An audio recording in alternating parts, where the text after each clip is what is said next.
पृथ्वी पर जीवन एक गंभीर व अनोखा विषय है। ऐसी प्राकृतिक व्यवस्था जिसमें अनेक प्रकार की गैसों के अदृश्य चक्र अर्थात वायुमंडल, वनस्पतियां, पेड़ पौधे व जीव जंतुओं का सह संबंध अर्थात थल मंडल व जल के तीन रूपों ठोस, तरल व वाष्प अर्थात जल मंडल के अबूझ अंतर संबंधों, संतुलन व सहयोग से धरती पर जीवन निरंतर गतिमान है।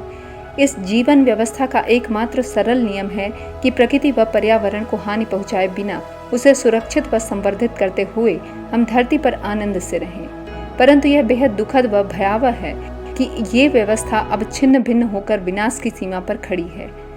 प्रकृति की विशालता व भव्यता के सामने हमारा कोई अस्तित्व नहीं, परंतु धृष्टता व बदनीयति की हदें पार करते हुए हमने धरती की जलवायु और संपूर्ण प्रकृति को प्रलय की ओर ढकेल दिया है। जल, थल व वायु प्रदूषण की उपज ग्लोबल वार्मिंग ने धरती के जिस 1 डिग्री तापमान को बढ़ाने में मात्र कुछ दशकों का समय लिया, वही तापमान प्राकृतिक रूप से बढ़ने में हजारों साल का समय लेता। ये सरकारों, विशेषकर हम सामान्य जनों के जाग जाने का समय है, क्योंकि बढ़ते तापमान ने धरती की जलवायु को दिल दहला देने की सीमा से भी परे प्रभावित करना शुरू कर दिया है। भयंकर गर्मी, बाढ़, सूखा, भूकंप, चक्रवात, हिमस्खलन व भूस्खलन जैसी अनेक आपदाएं अब मात्र प्राकृतिक न रहकर मानव निर्मित बन चुकी हैं। मानव सभ्यता आज विकास के ऐसे पड़ाव पर है जहां बिना सोचे समझे आगे बढ़ने पर केवल विनाश है। हमें अपनी जीवन शैली व सोच को प्रकृति के मित्रवत व सहयोगी बनाने की आवश्यकता है, अन्यथा हम नहीं बचेंगे। यह केवल सरकारों व अंतर्राष्ट्रीय संगठनों का नहीं, बल्कि हम सभी का दायित्व है, क्योंकि इस विनाशकारी स्थिति के दोषी हम सभी हैं। जन भागीदारिता से इस असंभव कार्य को संभव व स्थितियों को राहत देने वाला बनाया जा सकता है, और इसकी शुरुआत हर किसी को अपने स्तर से ही करनी होगी। हमें ऐसे सामानों की खपत कम करनी होगी जिनके औद्योगिक निर्माण से निकला कचरा पर्यावरण को गंभीर हानि पहुंचाता है। प्लास्टिक से बनने वाले सामानों का कम से कम प्रयोग और कचरे के रूप में इनका समुचित प्रबंधन होना अति आवश्यक है। एयर कंडीशनर्स व रेफ्रिजरेटर्स का आधाधुंध प्रयोग नियंत्रित करना होगा। ऐसे दूसरे विकल्पों व तकनीकों को अपनाना होगा जो प्रकृति को नुकसान पहुंचाए बिना हमें आराम दे सके।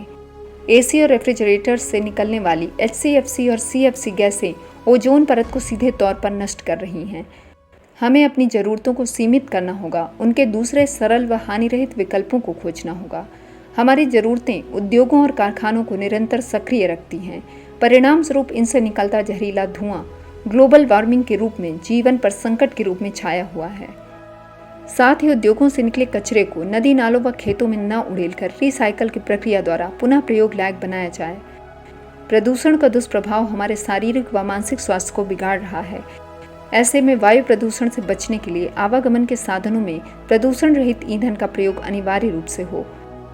कृषि के तौर तरीकों को सुधारने तथा घरेलू व औद्योगिक उपयोगों के लिए जंगलों की कटाई को सख्ती से प्रतिबंधित करने की आवश्यकता है। रासायनिक उर्वरकों की निर्भरता को पूरी तरह से समाप्त करते हुए किसानों को जैविक खेती या परंपरागत खेती अपनानी होगी, जो अनाज की गुणवत्ता व पृथ्वी की उर्वरा शक्ति को बढ़ाने के साथ ही सिंचाई के रूप में जल के प्रयोग को भी कम करेगी। पर्यावरण के प्रति अपना नैतिक दायित्व समझते हुए अपने आसपास मौजूद पेड़ पौधों की सुरक्षा व नए पौधों को लगाने का संकल्प हमें दृढ़ता से लेना होगा, तथा यदि संभव हो तो जंगलों को कटाई से रोकने के लिए चिपको आंदोलन को पुनर्जीवित करना होगा। क्योंकि विलासिता के सामानों के बिना तो जिया जा सकता है, परंतु हवा, पानी और भोजन के बिना नहीं। डीजल, पेट्रोल जैसे जीवाश्म ईंधनों का प्रयोग हमें सोच समझकर व मितव्ययिता से करना होगा। इनके प्रयोगों से निकलता धुआं जहां वैश्विक तापमान को बढ़ा रहा है, वहीं इनके अनैतिक उपयोग से आने वाली पीढ़ियां धरती की प्राकृतिक संपदा से वंचित रह जाएंगी। यदि रोका न गया तो जीवाश्म ईंधनों और उद्योगों से निकलता धुआं आने वाली 2 सदियों में धरती के तापमान को 5 डिग्री तक बढ़ा देंगे। वर्तमान परिस्थितियों में जल संकट से बचने के लिए ग्लोबल वार्मिंग के कारणों को कम करने के साथ ही सबसे निचले स्तर पर प्रयास की आवश्यकता है। घरेलू कार्यों में जल का प्रयोग सोच समझकर करते हुए साग, सब्जियों, दाल, चावल व कपड़ों की धुलाई से निकले जल का प्रयोग गमलों को सींचने व नालियों तथा फर्श को साफ करने में किया जा सकता है। नहाने, गाड़ियों को धोने व ब्रश करने के लिए मग्गे व बाल्टी में पानी का प्रयोग करना होगा। टपकते, टूटे फूटे पानी के पाइप्स व बहते नलों के प्रति सबको अपनी जिम्मेदारी समझनी होगी। वर्षा के जल को इकट्ठा करने की व्यवस्था घरेलू व बड़े स्तरों पर किए जाने के साथ ही जल के प्राकृतिक व पारंपरिक स्रोतों को बचाने व बनाए रखने का प्रयास करना होगा। तालाबों, पोखरों, छोटे बांधों, कुओं और बावड़ियों को पुनर्जीवित करके भूमिगत जल के प्रयोग पर निर्भरता कम करनी होगी। धरती के अनछुए प्राकृतिक सुंदरता से भरपूर स्थानों पर इंसानी कदमों की दस्तक ने तबाही मचा रखी है। आज आवश्यकता है कि सरकारें पर्यटन उद्योग के नियम कायदों में सुधार करें। हर स्थान को देख लेने, कचरा फैलाने और वहां अपने स्वार्थ की इमारतें खड़ी करने का हक हमें किसने दिया? दुनिया के मनोरम स्थान इंसानी भीड़ व कचरे के भार से अपनी सुंदरता खो रहे हैं। इसके लिए पर्यटकों को प्रशिक्षित व उनकी संख्या को सीमित करने की आवश्यकता है। संभव हो तो कुछ स्थानों में इस पर पूर्ण प्रतिबंध लगना चाहिए। ऊर्जा के प्रयोग व उसके साधनों का सीधा संबंध बिगड़ते पर्यावरण से है। हमारे पास केवल एक ही धरती व सीमित संसाधन है, अतः जितनी जल्दी हो सके ऊर्जा के गैर पारंपरिक व नवीनकरणीय स्रोतों का ढांचा विकसित करना चाहिए। इसके साथ ही ऊर्जा की बचत हम सबका नैतिक दायित्व है। अर्थ आवर जैसी नई पहल से ऊर्जा की बचत हम व्यक्तिगत स्तर पर भी कर सकते हैं। अब हमारे पास एक पल का भी समय शेष नहीं, अतः प्रकृति व पर्यावरण को सुरक्षित रखने की मानसिकता को आदत बनाकर अपनी दिनचर्या में ढालना होगा।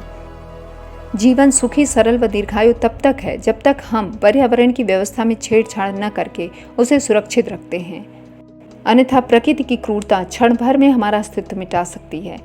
हमें अपनी सोच व लालच में अंतर करने की आवश्यकता है, क्योंकि जियो और जीने दो की सोच ही इस धरती पर मानव सभ्यता के सुखमय व दीर्घजीवी होने का मंत्र है। और अंत में मत देखिए कि सरकारें व अंतर्राष्ट्रीय संस्थाएं क्या कर रही हैं, केवल ये देखिए कि आप अपने पर्यावरण को सुधारने में अपना क्या योगदान दे रहे हैं।